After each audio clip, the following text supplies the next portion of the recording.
Today we will learning about the MAN, which is a Metropolitan Area Network. So basically, it's like, for example, it's a collection of LAN networks, and using that LAN, we make a MAN network. Basically, it helps for connecting from cities to cities, or from different areas to different areas. And basically, like it's like larger than LAN and like smaller than WAN. And as you can see over here that.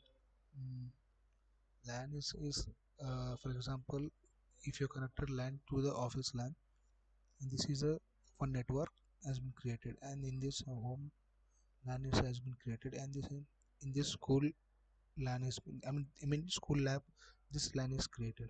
So this network connects together, and this connection helps for the like basically after connecting it, you will be man is comes in this picture, and it's as we can see this is this is for city 1, city 2, city 3, city 3, city 4. So across all the the cities from all the areas, the man connects.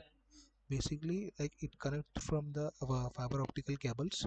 That's the medium you can see is like fiber optical cables, and leased lines, or like it also uses the high speed wireless networks.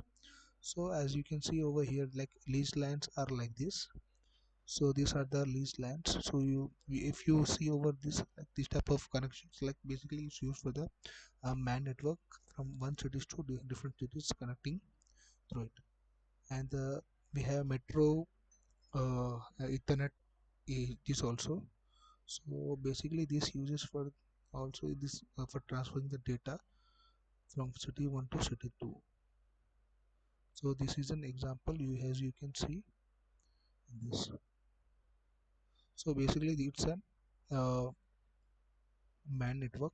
So basically it's connected from one city 1 to city 2 from using the collection of LAN.